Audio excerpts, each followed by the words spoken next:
How's it going, everybody? I am Greg, and this is part 2 of our Monster of the Week special, I Know What You Did Last Christmas.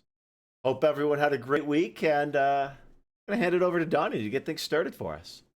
Welcome back, everybody. We're glad to be here with you in the past this week. So we pre-recording, and so this week we're going to start, as always, with an awesome question.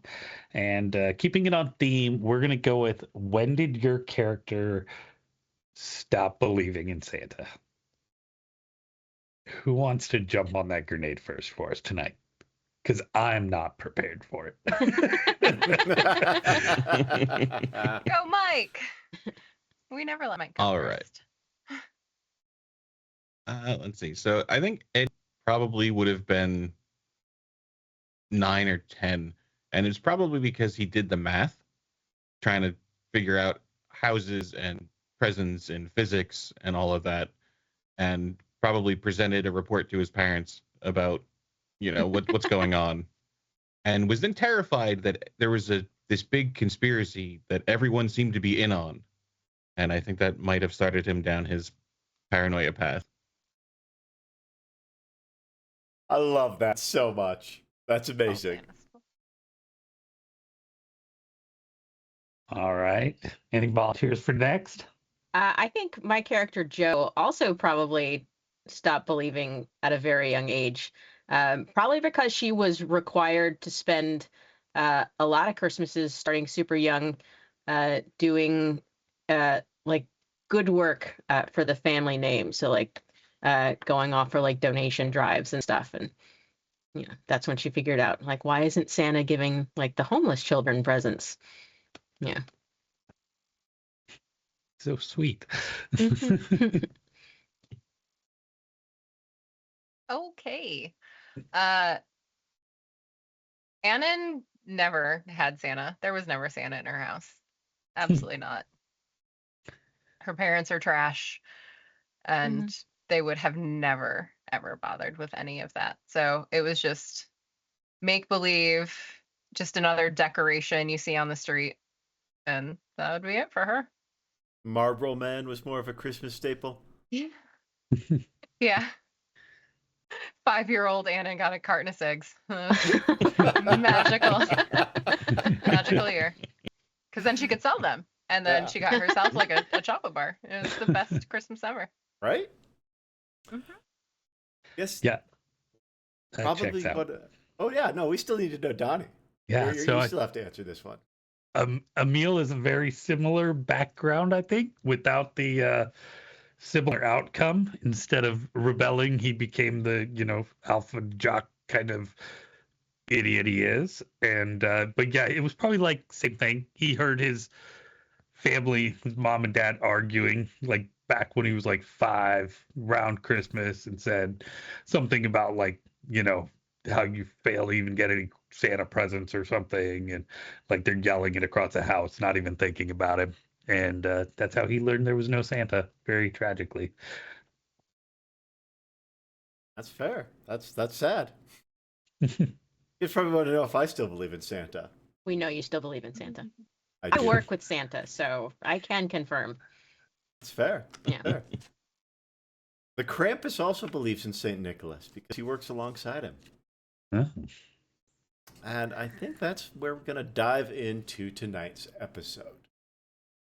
So last time we left off with you guys all piled in the Rolls Royce, nice and warm, and heading away from Joe's house. And we got a little bit of a glimpse into what you did last Christmas. As we come in tonight, we see the town of Sequim, covered in snow, eerily silent. We see one car on the road, the Rolls. And as our camera comes in closer to it, we see the lights in the town shutting off, like there's a power outage.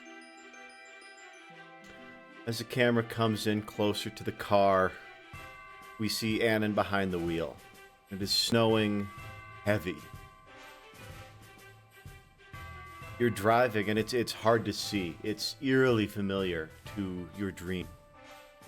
And you come around a bend in the road, and standing in front of you, same as he was in your dream, but now clearer. You see everything you did to him. Gal stands there, stripped of his flesh, pointing at the rolls. You come around the bend and hit a patch of black ice. The vehicle spins out. You come to a stop in the road, almost exactly like your dream, Annan.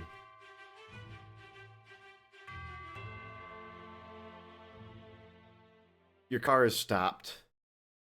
You look to the left and you see Gal standing there, still pointing. You know Eddie's house is to the right. What do you do?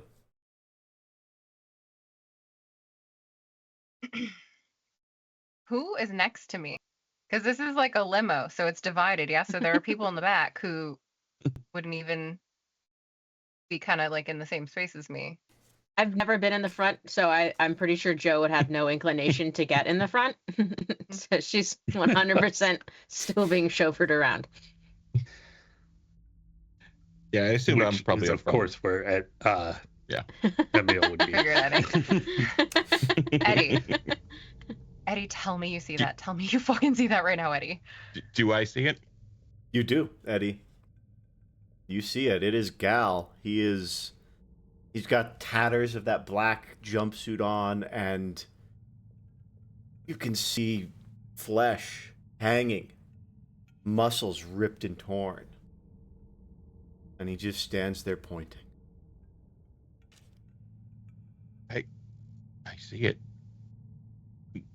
We need to go. And I'm just gonna going to keep start driving. getting out of the car. Oh, you're driving? Yeah. Are you driving I will shut towards the door. Gal, or are you driving towards Eddie's place? Towards Eddie's. Okay. All right. Yeah, you pull back onto the road, and you start heading that way. You check your rear view camera, your side view, and he's still sitting there just pointing at you as you drive away. It's odd. Every time you check your mirror, he's the same distance from you. You start to hear Annan kind of breathing harder and just fully white knuckled on the wheel. Not because it's slippery, but just out of pure anxiety at this point and seeing that.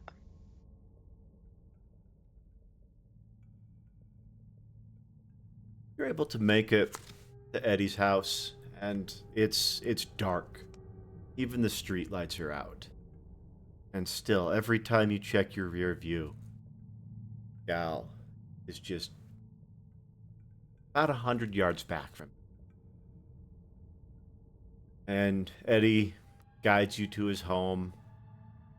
You see a nice, couple years older station wagon parked in the driveway out front. Looks like it hasn't moved for a day or two. Lights in the house are obviously off. And the snow is probably about 8 inches at this point. More than you guys have ever seen in school.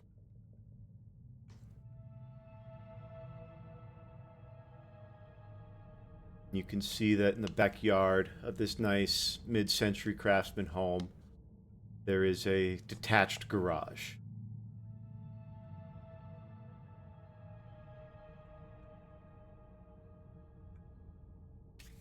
All right. Let's head to the garage. That's where everything should be. I got to run in and grab my poster. What, is your garage open?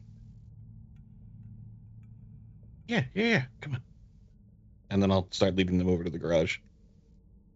Okay, it's a bit difficult getting there with the snow, but you're able to get to the garage. And do you normally leave it locked? How do you get into the garage? Are we doing a side door, or do you do the bay door? Go in the side, and it's locked, but he's got has the key on his keychain. Okay. And you're able to unlock it, and it's cold and it is dark in the garage, but you know your way around. And it is, as far as you can tell in the dark, as it should. All right. So I think we'll try to get some light in here. Okay. With Yeah, it's a garage. You have a flashlight in there. But go ahead and give me a plus sharp. You've got a skill preparedness. Go ahead and see if you can find anything in this garage. It's also going to be useful in addition to your flashlight. no, way Okay. way too distracted by Gal being out there. Yeah, he is a little bit closer. He is now at the end of your driveway. Motionless. Just like starting to look for something, and then like looking out, like the garage door, you know, I'm assuming has little like windows on it, so just kind of like peering, like reaching up, peering out, checking that he's still there, and just not able to focus. Yeah, you are able to find one flashlight, but that's all you find in here. All right, As you far guys as take like this roll went. Yeah, you guys take this. I'll be right back. I'm gonna go grab my poster. I'm gonna linger outside and just stare back at Gal for a second. Okay. Have either of you mentioned this to Joe or Emil in the backseat? No.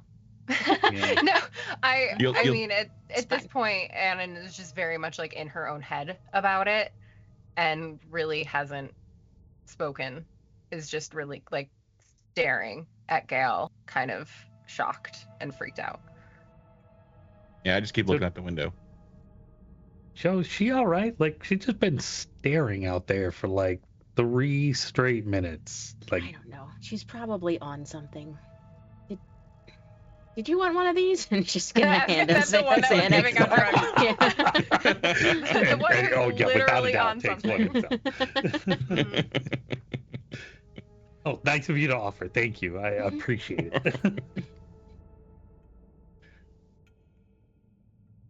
Do you guys look where she's looking? Yeah, I think at that point I'll probably go out with the flashlight and like shine it in the direction that she's looking. Be like, what are you looking at? And you see now illuminated in the flood of this light, Gal, his mangled corpse, motionless, pointing at you. At She's the end of probably the driveway. Joe's gonna stand there, mouth just slack, just. And I think having seen this like reaction on both of you, Emil will finally look as he crawls out, holding the golf club he stole from Joe's house. And if he sees it, he's going to charge straight at him. He's sick of this crap. Okay. He knows one way how to deal with things. Okay, you're gonna charge straight at him. Are you gonna try and hit him? What's your attack plan for this? Yeah, I mean, I'm just going to kind of like charge at him and like try and swing into like banish this thing. Like, this isn't Gal. You're dead. Like, you're clearly something terrible. Okay, go ahead and roll an act under pressure for me. Okay. Could be a plus cool. So I did want to also ask, I've got a skill that's called What Could Go Wrong. Okay. Whenever you charge into immediate danger, without hedging your bets, hold 2. You may spend the hold 1 for 1 to inflict a harm, reduce someone's harm, or take +2 forward on an act under pressure roll. Okay. So I get a +2 on this then? No, so what that means is you can either choose to inflict a 2 additional harm, you can choose to take 1 or 2 fewer harm if this is a kick some ass. So yeah, it's going to be a you're going to take some damage on this roll. Because in Monster of the Week, a melee combat, you're both fighting. So you hit and you get hit. Gotcha. So with that, you're going to be able to either do more damage to him or take less damage yourself. or give yourself an 1 or 2 point advantage on your next kick some ass roll. Gotcha. Okay, so rolling a kick some ass. Yes, sir.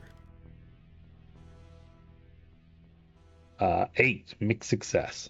All right, and you said you are using a golf club? Yep. All right, so you are able to do a little bit of damage to Gal. You see that kind of already broken and damaged arm of his is now hanging oddly and loosely. But as you go in to do this, he swings and he cracks you on the back of the head, and you are going to take 2 harm. Would you like to use your forward on either of these? Yeah, I'll reduce it by 1. Okay, so you take 1 harm, and you still have 1 forward you can use. Okay. Right, wait, what was there a qualifier on that for your success? It was a mixed. Okay. We'll go ahead with this.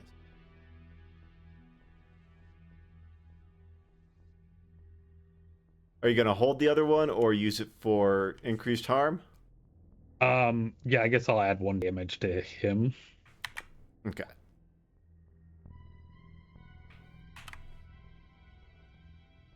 Yeah, as you kind of disengage from him and put a little bit of space between you and him, you notice that arm that you broke, he's not going to be using that below the elbow again tonight. He's looking fairly rough, and he just looks at you.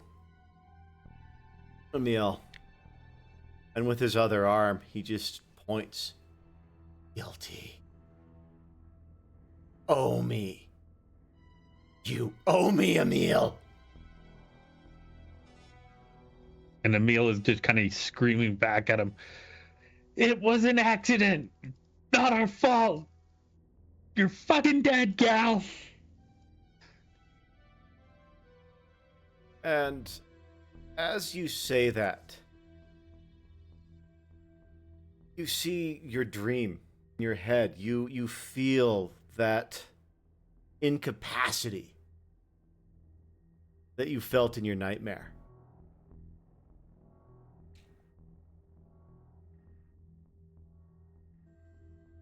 You look down at your body and you see a frail old man. There's no muscle mass. Your skin hangs from your bones, and the golf club weighs heavy in your hands.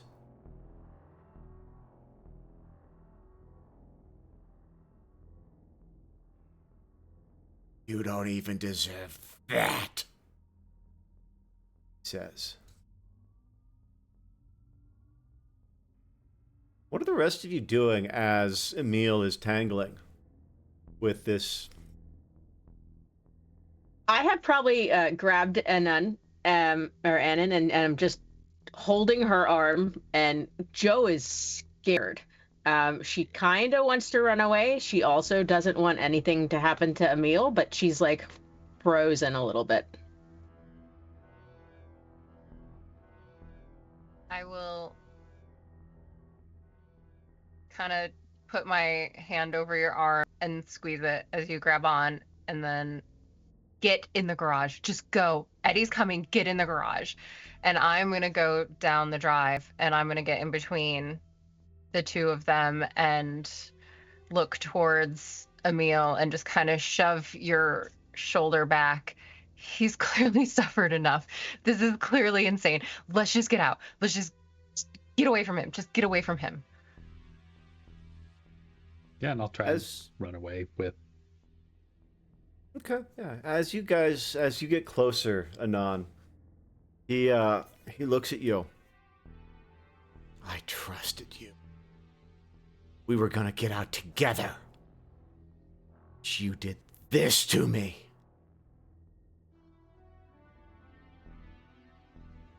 You're no better than your parents. You left me. I'm the one still alive. I'm the one still suffering every day. Shut the fuck up. You left me. You got the easy way out. You got freedom. As you are grappling with him, as you're rebuking him. You are hit with your dream, your memory, your nightmare. And you just see yourself in that same home.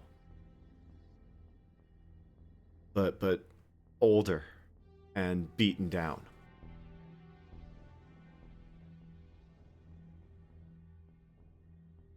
You took even that from me.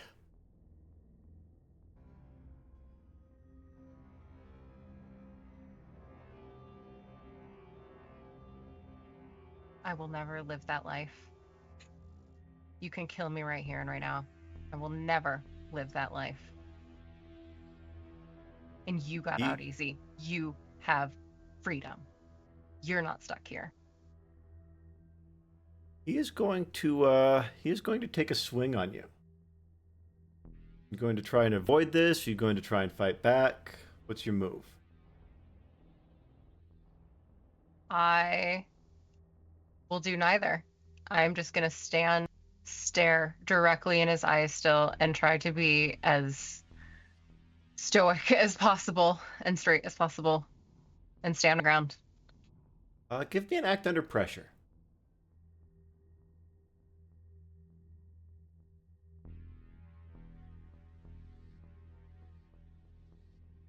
Mixed 9.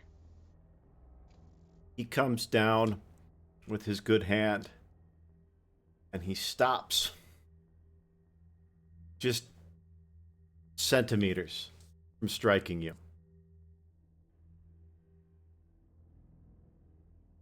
But you are shaking. You don't keep your cool as well as you had hoped. And as this is happening, he's looking you. His bloodshot, broken eyes are locked in yours. The distance you hear bells approach.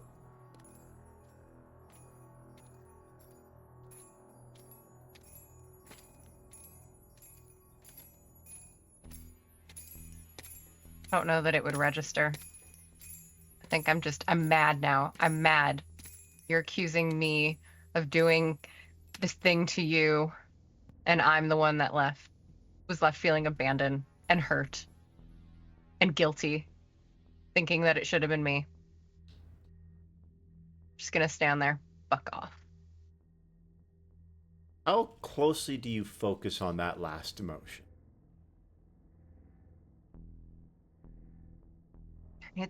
It's a heavy one. They're all kind of cycling through. It's really rapid. Mine is absolutely spinning, but I think heavy. You're sitting there, your mind is just cycling through all of these emotions, and when you feel that guilt hit you,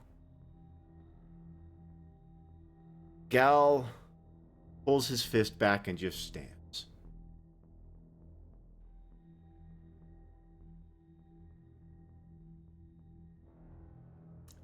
Eddie, you said you were going into the house, right? Yep. Gotta go get my Fortnite poster. Are you doing this while Emil and Annan are engaged with Gal? Yeah, I just charged in after I gave them the flashlight, and Okay. so I assume I'm Cool. in there. Yeah, you are in there. Go ahead and give me, while you're tearing down this book, or tearing down this poster, give me an act under pressure, or investigate a mystery, whichever you'd prefer. When we were out in the streets, did I hear the same interactions with Gal as when he was interacting with Joe? Or Yeah, Anand? he is saying these things out loud. These things you are hearing them with Okay. your ears, not in your head. Yeah, I just was wondering if like perception maybe was anything, like, but yeah, okay. Yeah, this is being said that all of you can hear it.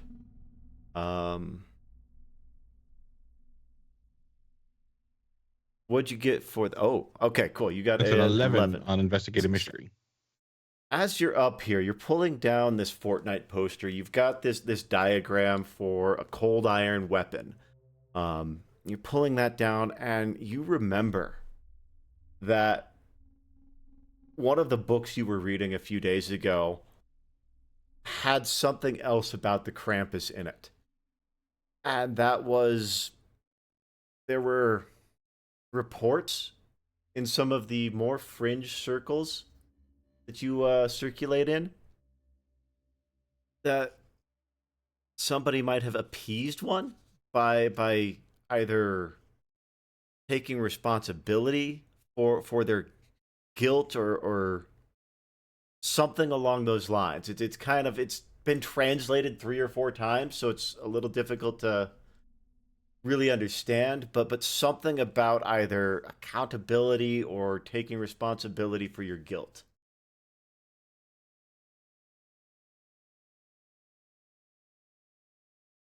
All right. Uh, would I still have that book lying around here? Oh yeah, you still have that book lying around. It's on your it's more of like a magazine, a periodical type thing, but it's on your nightstand. Okay, cool. Yeah, I'll definitely grab that with the poster and head back to the garage. Okay. As you are heading down, you hear on the roof, thump, thump, thump, heavy footsteps. And as you look up to see what's happening, Joe, what's going on in the garage? Joe is probably looking back out to Emil and is like, time is a factor, you guys, because get back, let's go, come on. Yeah, I think the Go back. Xanax is kicking in for him, and he's thinking a little clearer, and starts to like decide maybe we should run. Okay, so Emil's going to make it for the garage. Yeah, I'm probably gonna grab like Anon's arm and kind of like drag her behind me if possible. Okay. And I'm Anon. reaching out for Gal at the same time, just so conflicted, not wanting to let go. Yeah, you see Gal almost, you can't tell if he's pointing again or if he's meeting your reach. But he does raise an arm. As you guys are going back towards the garage, though, you hear that same heavy thwomp on the roof. And you look up. And you see a massive figure. Maybe 4 feet wide, 9 feet tall. Covered in shaggy furs. Caked with ice and snow.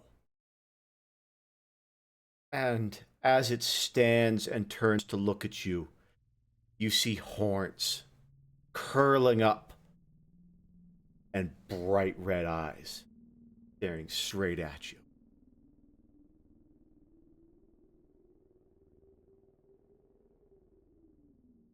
What do you guys do?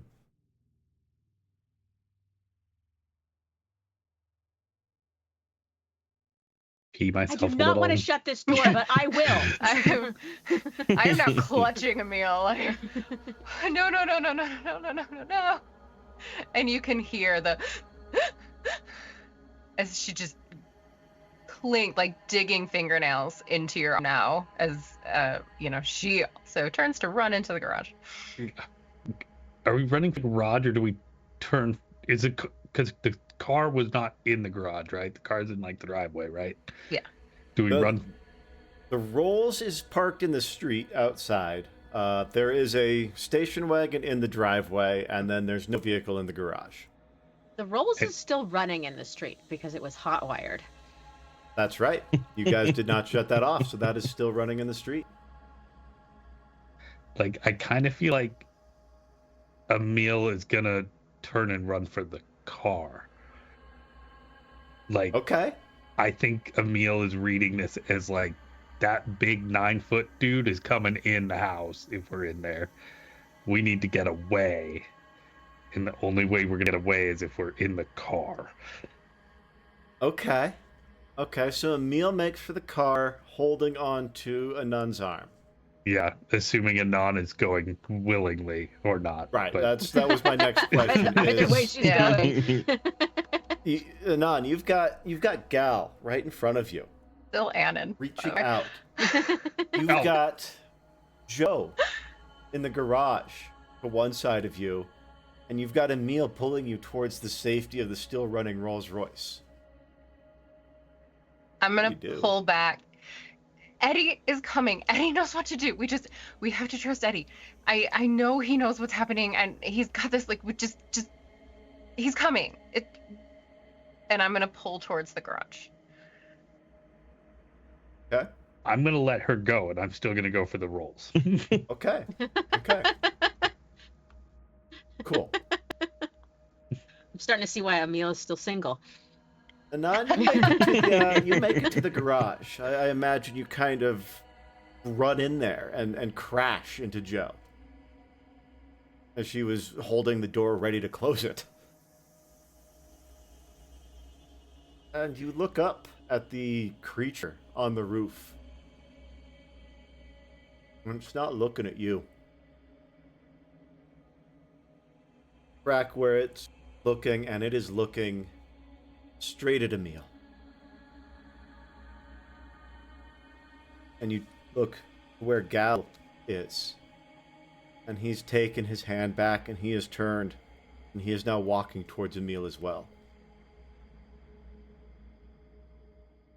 Eddie, you've heard the keeps you all on your toes tonight.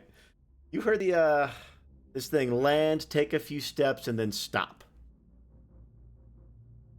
But you move. We're hauling it towards the garage. All right, cool. You get downstairs, you get out the door, and you see Anon and Joe in the garage. And Joe, what were you gonna say?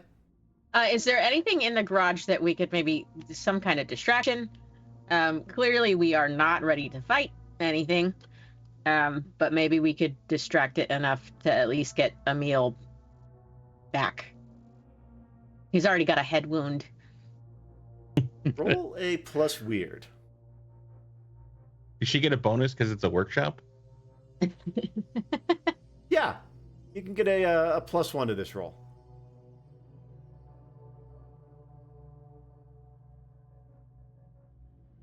Nope.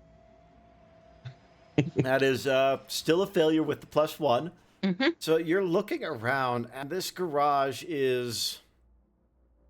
It's not like the garage back at your place, which is clean and organized, and this is the workspace of somebody whose brain works faster than their hands or their mouth.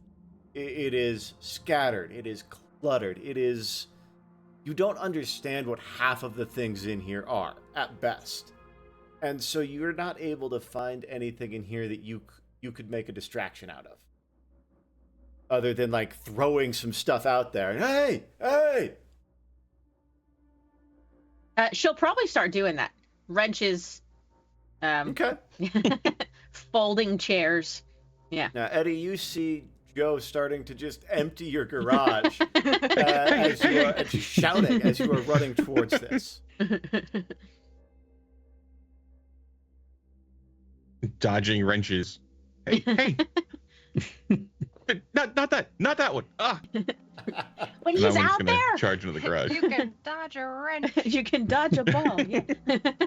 So, the three of you are now in the garage, and you are trying to get the attention of this monster and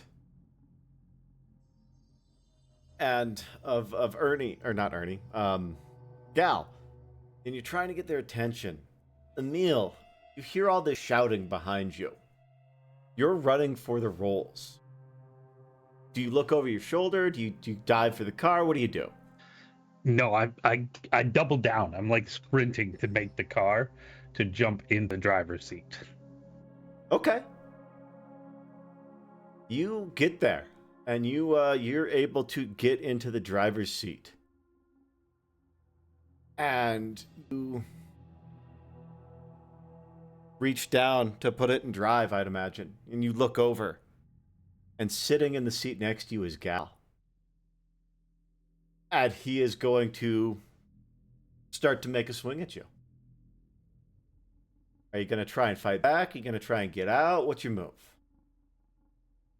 I'm gonna try and absorb the blow here. I'm gonna yell, "Fuck you, Gal! I'm gonna save them. You were an accident. We won't be responsible." And I'm gonna still slam it into drive and try and whip the car into the driveway or into the yard here and drive back to the garage and pick everybody up.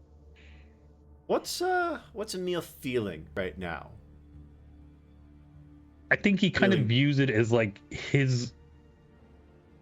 He doesn't want to like necessarily. He believes whatever happened to Gal, it was an accident. Like it wasn't necessarily like his fault. Like so, he's not going to be guilty for surviving, but at the same time, he wants to channel that like idea into like. He's going to protect these people that are also suffering through this with him. Okay. So no feelings of guilt or responsibility, though.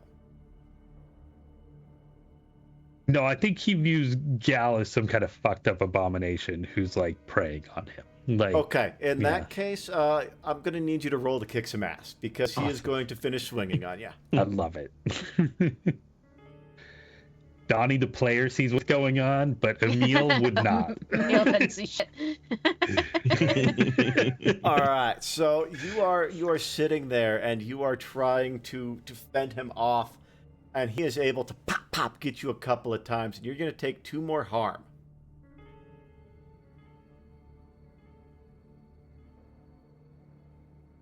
And this happens. You've got the car in drive. You said.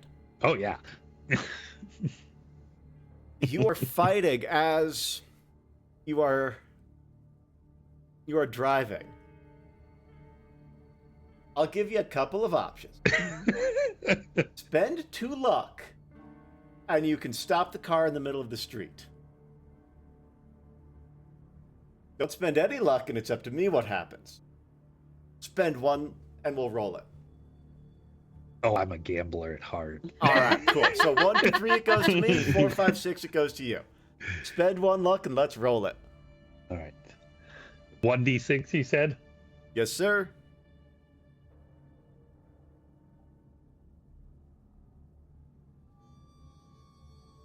That's a 1. Boo.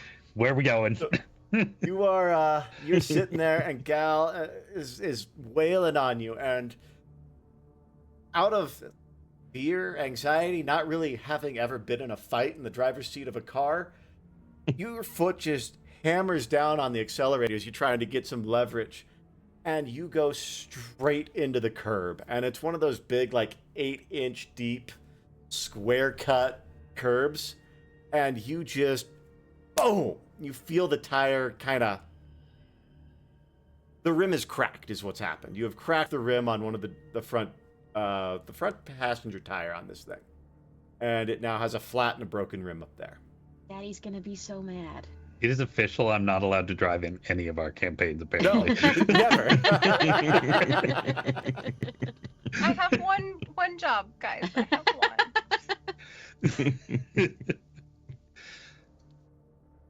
How are you looking on harm now, Emil? I mean, I'm not great. I've got 3 red check marks. So I'm 4 of 7. Okay, yeah, you've played sports. You know what it's like to get hit, and you know that if you take much more, you're going to start getting lightheaded and woozy, and you're at about where you want to be for like a football game or something. You're now sitting in this wrecked car. Gal is still kind of on you. Eddie, what are you doing? You're in the garage with Joe and Anan. So I think, kind of being one track, I'm gonna just flip over the poster and start kind of grabbing the things I need from that, and I will toss that kind of like magazine-looking thing over towards Annan and Joe. If anybody reads High Middle German, there's an article in there that might be helpful. And then I'm just gonna start pulling stuff out. Okay, cool. So while you're doing that, give me a plus weird to build this thing. And while you're doing that, Joe, Annan, do either of you speak High Middle German? Only speak low Southern. You know this, Eddie. I feel like Joe has probably speaks several languages because she's just well traveled, being Okay. from a super rich family. I'll spend a luck and you speak High Middle German. All right. All right. Oh, bam. One luck. So yeah, you are able to get this, and this stuff is crazy. It's. I mean, this is a fringe conspiracy magazine in a semi-dead language. This is weird stuff, but you find the article he's talking about, and you're able to translate it pretty effectively. And what it is saying is that there have been a handful of reported cases over the centuries where somebody that the Krampus had come for was able to appease the spirit by taking responsibility, by taking ownership of their sins, as the Krampus saw them. And that seems to be one of those difficult to translate bits in there, is that it had to be the Krampus who thinks you were atoning properly. That Krampus is ridiculous. Krampuses aren't real. There's no Krampus. Oh my god. Okay. This is As Did you you say see this, the you roof? look out the window and you see a 9-foot tall, 4-foot wide, half man, half goat with horns staring at your friend who just wrecked your daddy's car. Holy shit, there's a Krampus. Annan.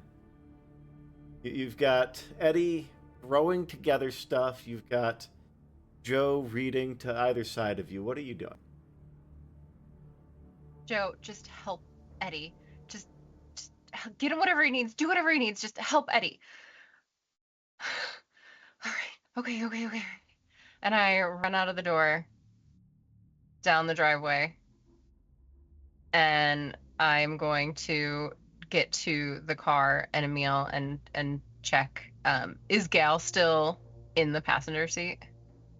Yeah, Gal is still in the passenger seat, kind of at this point flailing ineptly at Emil. I will open the passenger door and I'm going to grab Gal and What pull is your him off intent of with Emil. this Gal? With this grab? Just to get him to stop swinging in that moment and get him to turn his attention towards me. Give me so you're not taking a swing on him? No. Okay, then give me an act under pressure for this.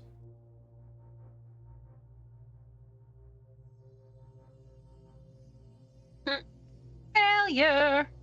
A 6 for a failure, and you're trying to get around him, and you can't get a grip. Every time you think you've got a grip, either it slides away, or the bone kind of breaks and you pull through it. It's hard to get a grip on him. He is so mangled. I yell out Ew. his name and I pull out my lucky charm, which is my half of a best friend's keychain, and Gal had the other half. Oh, that's adorable. Oh. And I hold it in my hand and I just have my other hand on his shoulder and I just yell his name over and over again until he looks at me. And he looks at you. You see, you're close enough now. Kind of nestled his exposed flesh is the other half. The friend's part. And he just kind of looks at you.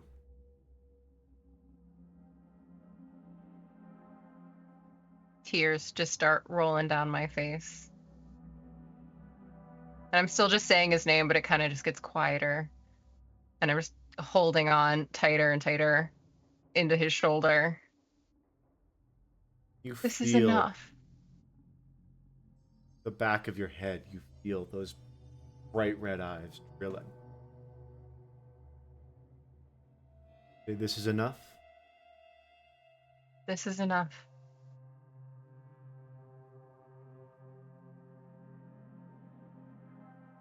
Don't feel the eyes in the back of your head anymore. And Gal stands and starts walking towards the garage. Emil, you just watched Annan wrestle Gal from the car and hug him? You're not quite sure. It was hard to tell from in the car. But what are you doing? So I think having rammed into this curb and being bashed over the head here, Emil kind of like rolls out the driver's side as this is happening, and he sees kind of as he bends over and concussion vomits on the ground a little bit, that sees like what he perceives as Gal kind of tackling her to the ground, and he kind of like stumbles around the car, kind of clutching on the golf club, and he's like rearing up to swing, and he's hollering, "Gal, this is enough. I'm sorry what happened to you, but you can't have Anon." And he's getting ready to swing as he sees him like start to get up, and he kind of like jerks to a stop, like when he sees that he's okay, and he's just a little confused and He is going dazed. to turn to you, Emil, and he is just going to walk up. Easy striking distance for you now. He just looks you in the eyes. You see his eyes are bloodshot. You see the glint of the necklace now.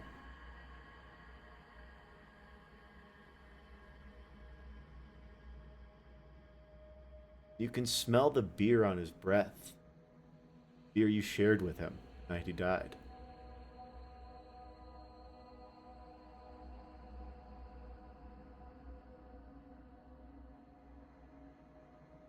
You finish your swing.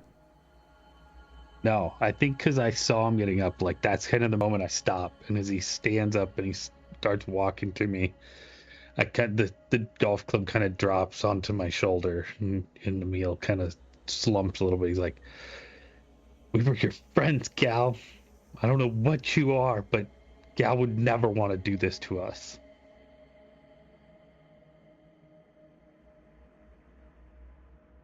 But the heart's kind of been taken out of him just by Does seeing he Gal a little bit better now. is he taking responsibility for his part in it at this point? Or is he still putting the blame for Gal's death on Gal and as an accident? So I think Emil is really still struggling with that this can't be Gal at the same time. And so I think he's not really focused on his own guilt in the situation. Like, he's sorry that Gal is gone. He was his friend. But he's more angry that something would use Gal like this. Okay. Okay. I like that. Gal is going to make his way up the driveway. He is going to step away from you. And he is going to make his way up the driveway. But you, while you were standing there face to face with him, you felt those same eyes boring into you from the roof. And as he walks away, you still feel them boring into you. And I think he feels it physically. Like, he actually, like, drops to a knee as Gal turns and walks away. As you do that, you feel the eyes move away. Eddie, what are you putting together, my friend? So it is a tangle of probably all of the things So it's going to be probably long pieces of birch kind of lashed together with the tangle of, kind of cold iron pieces kind of attached to the end of it. So it's this really kind of like short makeshift flail looking thing. Okay, I like that. A short makeshift flail. You've got all the tools you need here.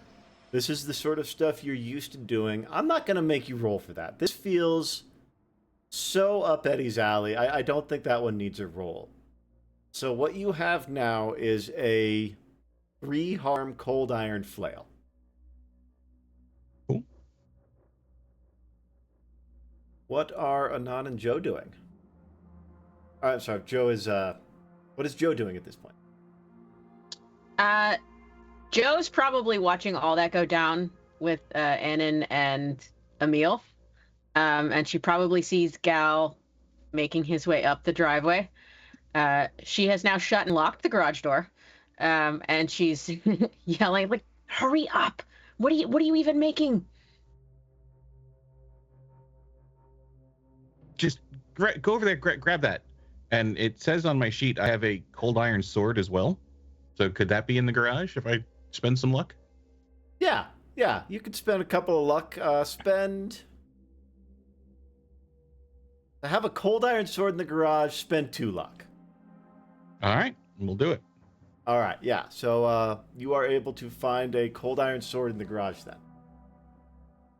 In addition to your flail. Yeah, and that will also be a 3-harm. Kind of direct Joe over to where that's kind of tucked behind some cabinets and boxes. What, this? Yeah, perfect. That. She's gonna hand it to him. You want here?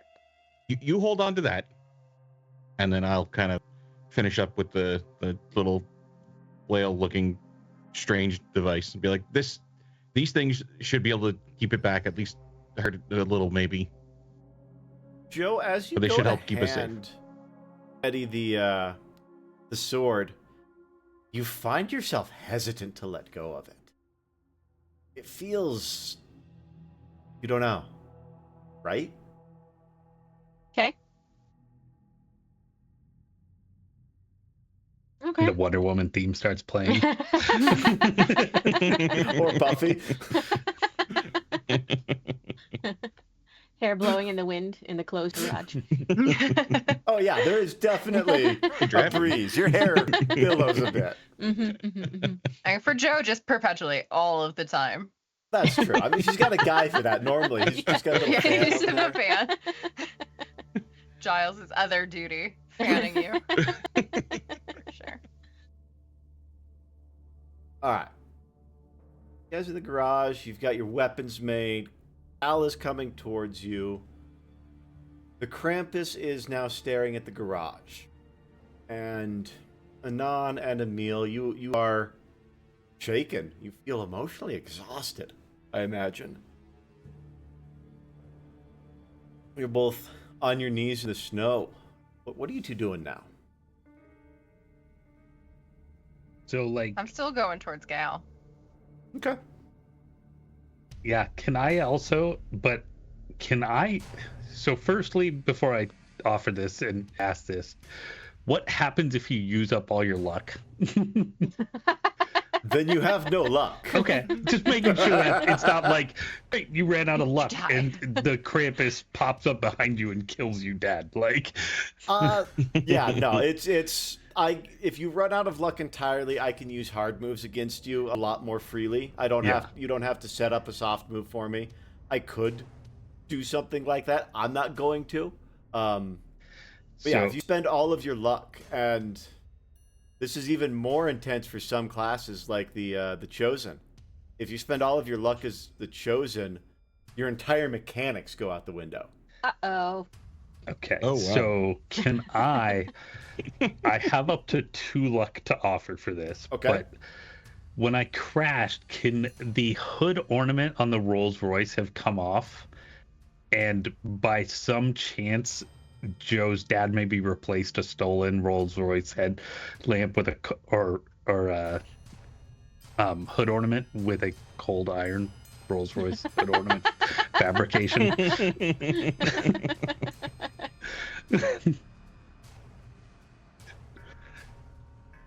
I'm gonna have to say no on that one. Cold iron is so like it's very much a specialized thing within the monster hunting world. So I don't see. I want to give it to you. Like I like giving you what you want, but I just don't see why he would have a cold iron hood ornament.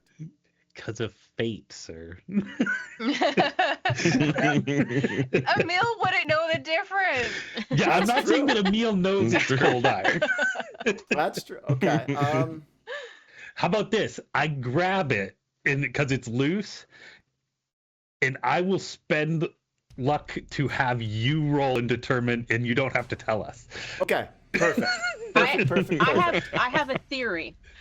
The golf clubs are expensive and antique and are made of something completely different than a regular golf club would be. Would that be cold iron? I just rolled that D6. One of them can be cold iron. Okay. Ooh. No, I'm going for the hood ornament just because it's awesome. Okay. I like the hood ornament. You're And I trying to burned get a so luck for close it. to use that, yeah. Can my lucky keychain be cold iron? Yeah, sure. Take all the horror out. I'm fighting a 9-foot, 4-foot wide Krampus. I don't know that. That's fair. That's fair. With the hood I'm gonna ornament. get close enough to a little stab him with metal a hood angel. ornament now. Yeah, you've got a little metal angel with their arms up. Exactly. But Alright, yeah, cool. So, I yeah. grab it and I follow up the driveway. All right. Cool. Limping. Gal gets to garage door. And he is just going to start pounding on it. No, thank you. We didn't order anything. Louder.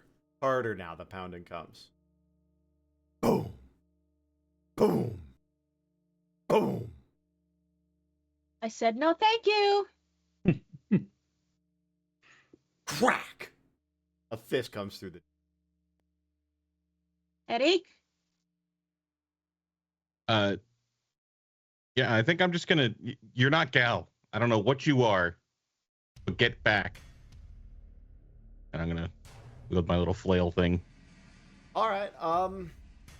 Roll to kick some ass, and I will give you... He is not going to be able to get a hit on you on this one. So you can roll to kick some ass, and we'll go with that. And you said that was a 3 damage flail? Yes. Okay. Yeah, roll to kick some ass for me. Yeah, -1 tough. That's a 7. All right. So that is a Yes. mixed success. You swing this flail, and you've never swung a flail before. Your first one misses, and you crack open the door a little bit. And you can see Gal's face now as he is reaching for you, clawing for you through this door, almost like a zombie.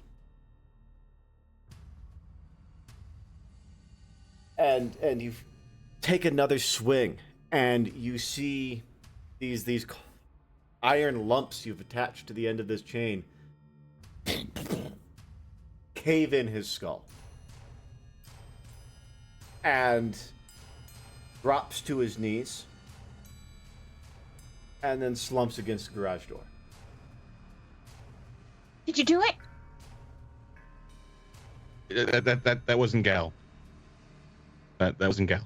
But is that thing done? I'm gonna pause for a second and listen. Do I hear You don't anything?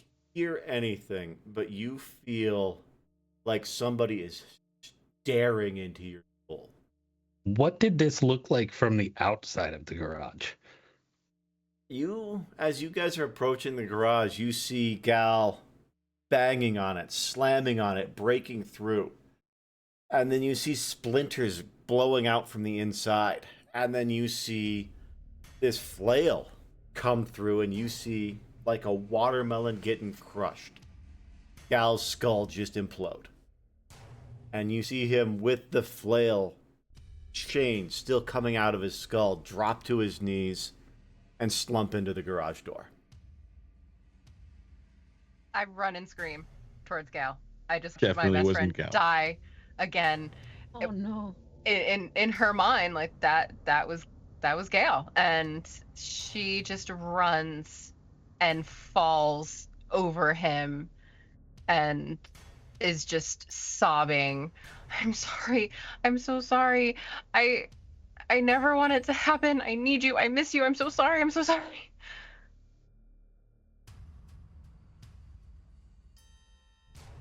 That wasn't Gal. Just muttering to himself. Joe's probably going to pull her inside. And how far behind is Emil? Oh, Emil's kind of running up too, and yeah, kind of like trying to help pull it on off. Like it wasn't him. It wasn't him. Like Yeah. And she's clawing to get back towards him, and I mean it is a pull. You are able to get everybody in the garage. I imagine, Eddie, you still feel those eyes on you. Garage door is now open, and the even more mutilated remains of Gal's corpse sit there in the snow. And they almost melt into the snow as you all feel more than hear the impact as the creature jumps off of the roof and you see him land heavy in front of you.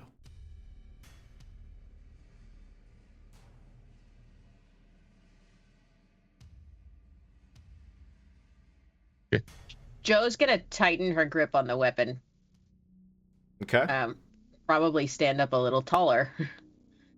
And then be like, do you have a basement? We're in a garage. In the Does it house. mean he doesn't have a basement? I just thought you were confused about how houses work, and you thought maybe the garage had a basement. I'm not it depends. stupid, No, you it's know. the '80s. There could be a bomb shelter underneath it. You're not stupid, but your take on life is unrealistic compared to the rest of us. Yeah, this giant creature, bright red eyes, stares at you. Anon, Emil, you don't feel it nearly as intensely as Eddie does. And Joe, as you watched this facsimile of Gal fall, what were you feeling? What was going through your head and your heart?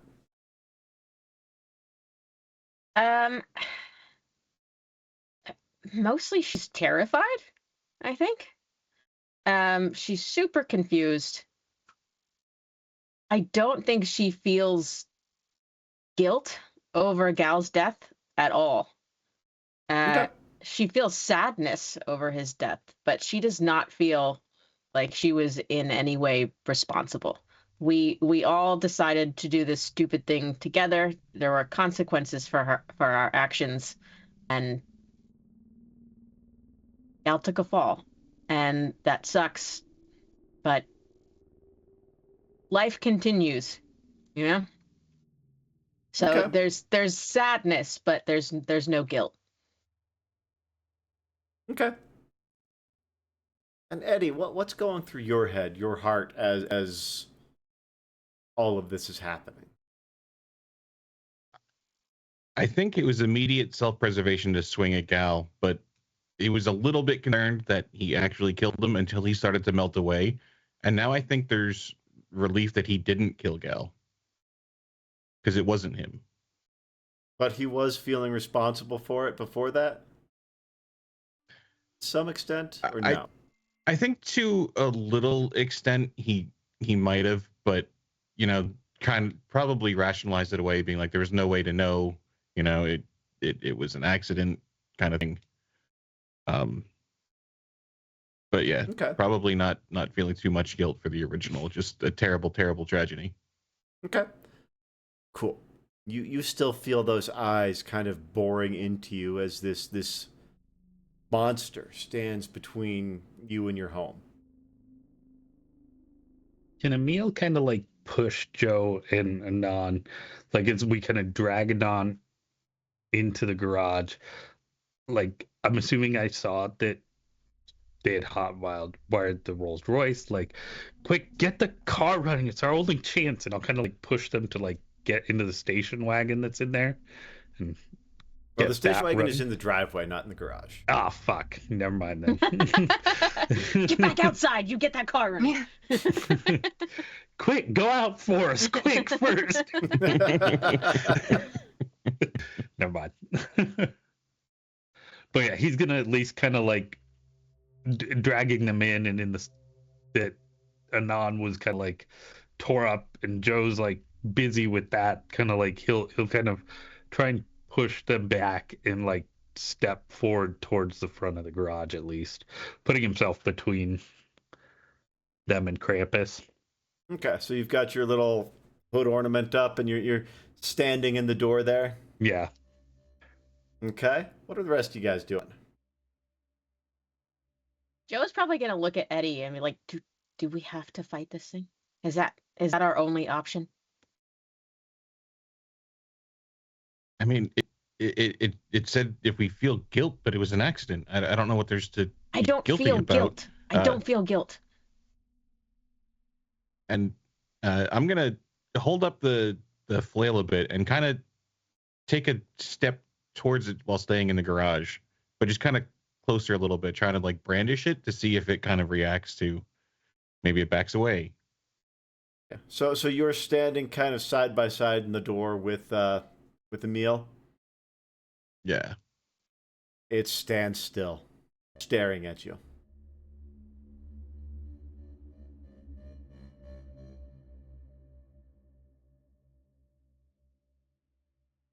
Amelia, you think you can get the big door open quick? Maybe we can run out the front while it's staring over here.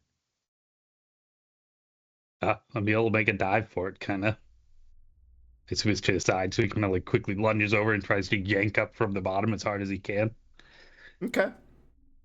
As you pull up on this garage door, you're able to open it, and standing right in front of you as you open it is the Krampus.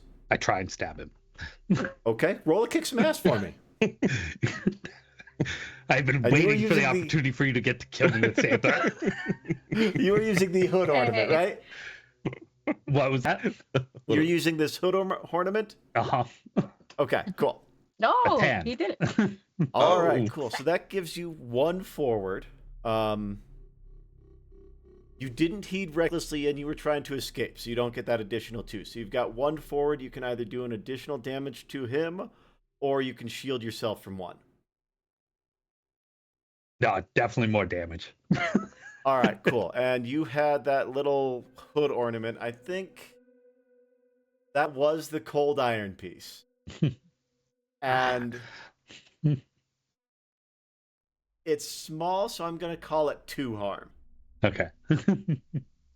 It's not designed as a weapon, so yeah, it's going to be a 2 harmer. So yeah, you are able to get this thing, and you draw blood. You see this thick, almost black blood coming out from this goat man where you slashed him on the face. Jumped up and got him, I guess.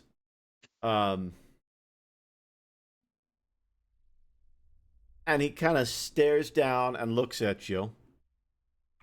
And he takes his big wooden staff and just whack right in the middle, right at your ribs. And you are going to take 4 harm. Oh, shit. Ooh. And what does that put Emil at? Dad. Emil definitely just like goes limp as this thing just like crushes him. Like he without a thought, like as soon as it was there, he was like, nope, stab, protect. It was instantly his reaction. Yeah, And and you yeah, got a just good hit on this guy. He is bleeding, but he wraps you around this giant wooden staff that he's got. And your body kind of slumps limply off of it to the floor. And he just looks at the rest of you in the garage. Joe will run over and she's gonna be like, get Emil, get him, and she's gonna swing at this thing baseball bat style with this All sword. right. Hell yeah. Let's get that kick some ass roll.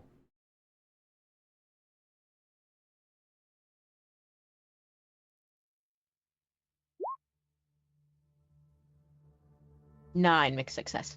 All right, so you get one forward with this. Would you like to use that to reduce the harm you take or to inflict additional harm on this guy or use it on your next roll? Extra harm, please. Okay, and you had that 3 harm cold iron sword? Yep. Okay, you swing it and you connect with this guy. You feel it's a wet, sliding feel as the blade kind of cleaves into his side.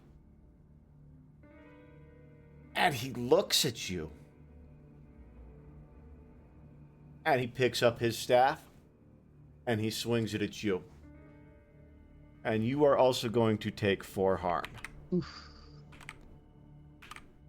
And he is going to drop to a knee. Oh.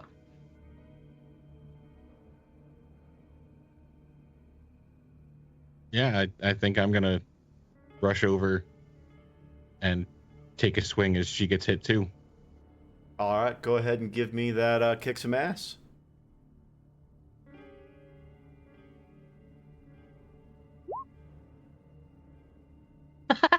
Whiff. You go up, Eddie, and again, you're still figuring this flail out, and you haven't gotten the momentum of it, and you try and swing, but it doesn't track, and he just backhands you with this staff, and you take 4 harm. And I get knocked back into the garage wall. You're muted, Don. I gotta imagine there was a lot of slippery floor there. Oh yeah, yeah. There's Just this sliding weird, back. thick black blood on the floor. It's wet. It's difficult terrain.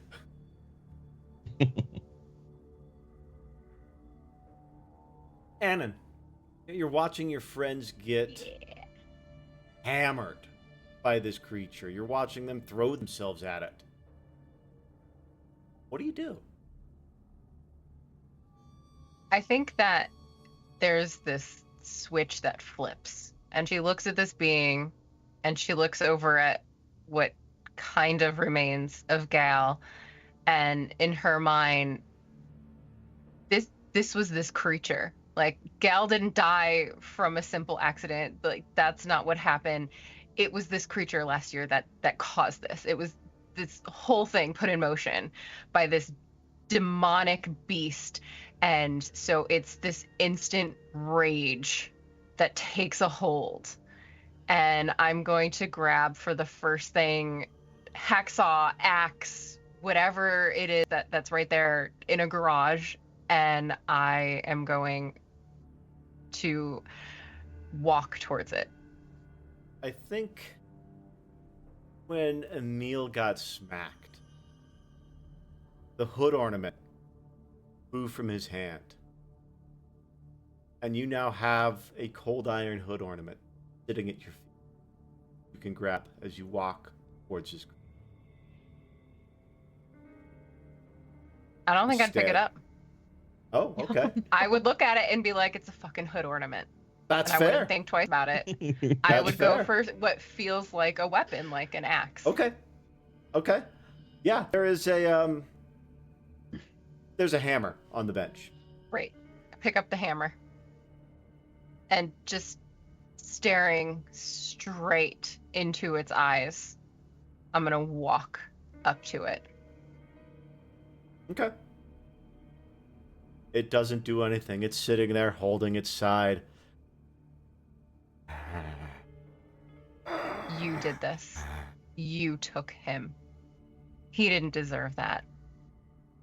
And with every ounce of strength that I have, I'm going to take that hammer up, over, and down to the middle of the skull, if I can. You can. And it is bloody. It is violent. But it is not effective. You feel chunks of this thing splattering in your face. You watch as fragments of bone and meat drop to the ground from it as you just whack, whack, whack. And yet it stares at you somehow still. Its eyes just glowing orbs.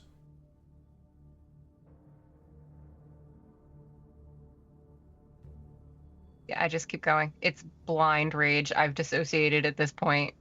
Okay. As that goes on, you are just wailing away on this thing. Joe, Eddie, what are you guys doing? You are pretty severely hurt. You each Yep. have broken bones. Yep. You are having a hard time breathing, but you are still sucking air.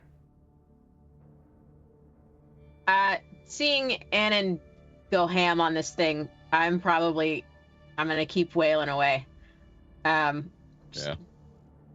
Okay. Leave them alone. They don't deserve this. Leave them alone. Just another big baseball bat swing. You're not even going to have to roll for this one. It's on its knees. It's being assaulted, and you take another swing at it, and you connect with that first shot that you made. And again, it's not clean. It kind of tips backwards, and sinew and flesh and organs snap as this thing falls in twain. And then it, too, seems to melt here, return to snow. All of you simply hear a distant jingling.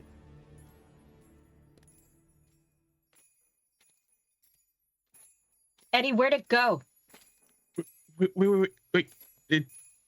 And I'm gonna try to make my way over to where we have some sort of old Polaroid camera or something and try to snap a photo, but I'm sure it's gone by then. You guys have your phones. You wanted to take a picture with that, or were you going for an actual film? Was that your intention? I was going for an actual film. Okay. Yeah, I imagine.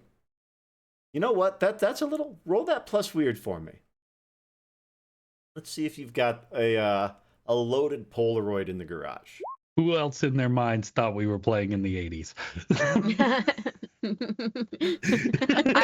Yeah. That's fair. I guess I never did specify. Yeah, you find your definitely Polaroid, not loaded. but it's not loaded. Yeah. Click. At some point, you And- did say 2024, but I fully just ignored you. That's true. I did say Yeah. last year, 2020. Yeah. But yeah, you try and take this picture, click no film, look to where the creature was. And there are 4 small iron bells in the snow. I am gonna poke at one with the sword. Jingles. I will pick it up. I'm gonna Pick this. think. Go ahead. No, go on, please. I was just gonna say, I'm gonna think, damn it, Dad, and then think, was he in the house? Was anyone in the house when I ran in there? Yeah, where are all the grown-ups? There are none. It's not how it works. You guys are thinking about this, and the snow kind of stops. You can see lights across the town coming on as the power comes back. And your life coming back into Sequim. You all look down at your watches, phones, however you tell time. 7 o'clock on the anniversary of Gal's death. Joe, you've got an iron bell in your hand. There are 3 more laying on the floor there. Emil's broken corpse slumps against the wall of the garage. Is he dead or just unstable? You go over and the back of his head is wet and soft. He So is dead. we have to do this again next year, is what you're saying? I mean, that's for sure not dead. Like, either that or it's the weakest Krampus ever to possibly exist. Like, it's for sure not dead.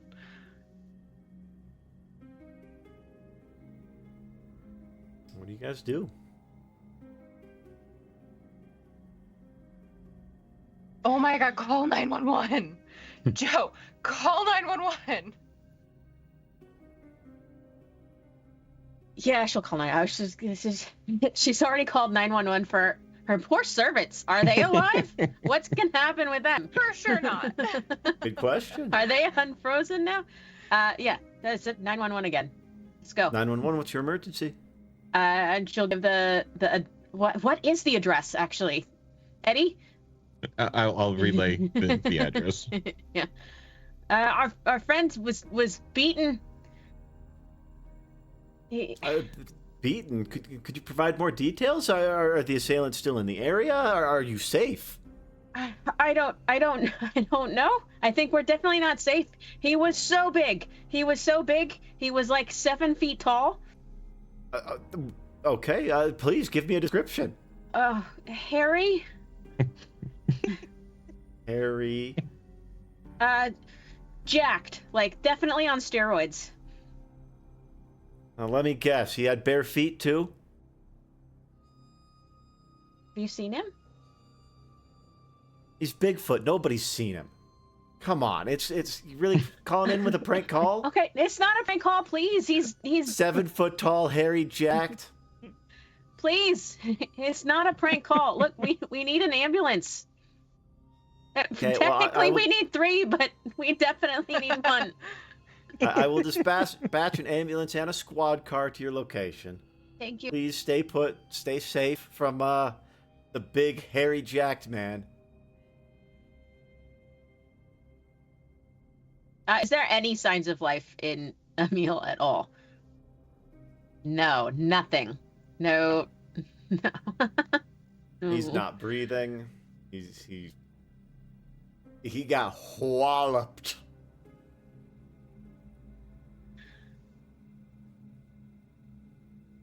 Joe's probably gonna he- start crying. Yeah. At least he likes you on your death. You finally got the attention you wanted. It's the dream, you know. Yeah. High school sweetheart crying at your funeral, you know. Yeah. Got the good old fashioned bleed out spot. Nailed it. All right. So Joe is crying over the corpse of Emil. Eddie, what are you doing as you hear sirens in the distance?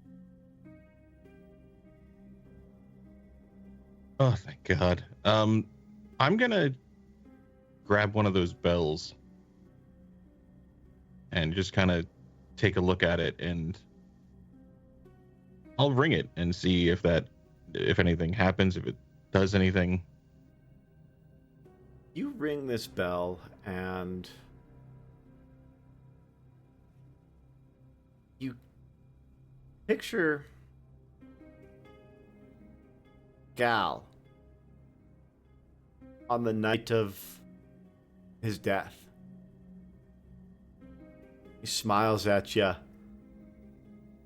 or hops into the chimney.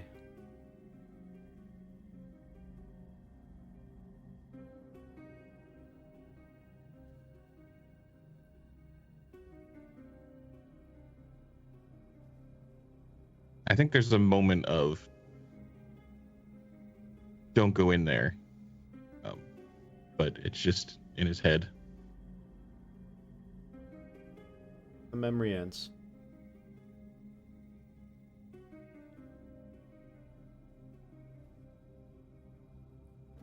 Annan, go on. Annan's pretty well down for the count, just on her knees at this point, head in hands, rocking a little bit, just breathing, hyperventilating almost, just from the physical exertion as well as the mental exertion. But it has just reached the point where she's just inconsolable and completely out of it. Our camera pulls out of the garage a little bit. Emil, your specter looking on at the scene. Dylan, what's he thinking? He is shaking his head because he knows his friends are about to go to jail for his murder. You mean the group of people standing around your body with weapons? Bloody weapons. You shake your head, Emil, ready for the inevitable. We see the red and blue wash come up the street. Our camera pulls out, look up over the town of Sequim. Snow has stopped, and time seems to move forward. We see a memorial service. Emil Stevens is being laid to rest. What's the story you're telling about that night? I think that there was a big bad. We're definitely not going to say it's Krampus because no one's going to believe that shit. But there was a big ass jacked dude that tried to break into Eddie's house and was pretty successful. The side doors broken in, the car's wrecked, and Emil died trying to save us, trying to protect us. None of you are locked up because the physical evidence doesn't match up. None of the weapons that you were holding matched up with the wounds that killed Emil. Nothing at the scene did. There were large footprints that matched your description. So you've all been advised not to leave town, but you're still free. Imagine we're at the ceremony. Do any of you step up at Emil's ceremony to say a final piece for him?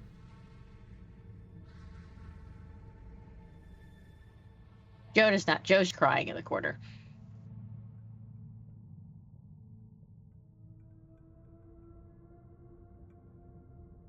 I think I'd like to, but I think later. I feel too guilty. She's I'm going alone late at night to the cemetery a week later.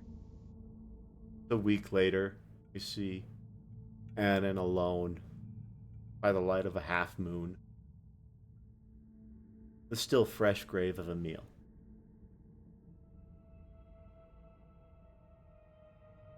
Just sit. Mostly quiet, every once in a while, just muttering, "Thank you. I'm sorry."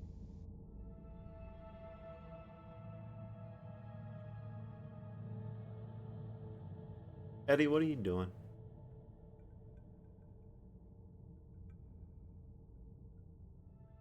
There's probably a lot of guilt on this one that it was, his idea to go to his house, that we could do something about this.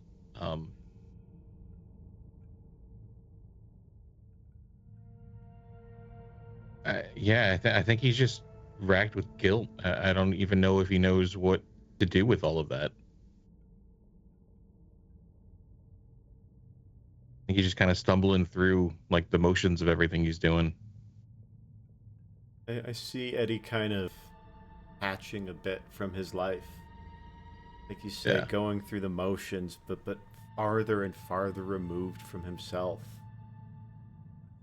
Until he feels so completely disconnected that he's lost. Joe? Joe doing in the following weeks? Joe is probably trying to do the opposite of what happened the last time that this happened. So she's there does seem to be a pattern with this group. But they all kept their distance last time. No one had talked to each other, and Joe does not want that to happen again.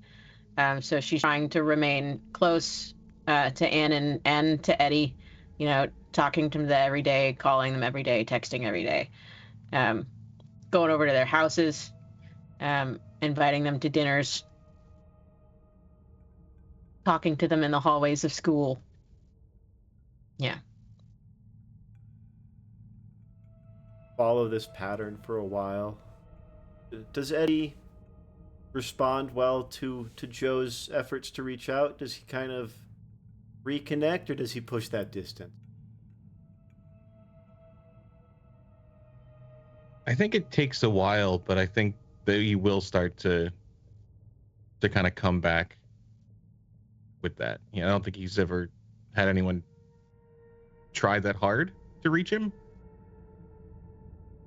I think that'll get back to him. Okay. The three of you, the three survivors of this, form a kind of trauma bond. You are in each other's lives now. And it's not an easy year. There are a lot of questions, a lot of interrogations, but eventually you're all cleared. And our camera comes up over Sequim, the beautiful sunrise. December 2026. The ground is dry, the grass is green, the lavender fields are dusty purple. There is not a flake of snow to be found in Sequim, Washington. That's where we're going to leave this one. Very good, Greg. Oh, Very thank you. good. You guys That have was fun cool. with that one? Yeah.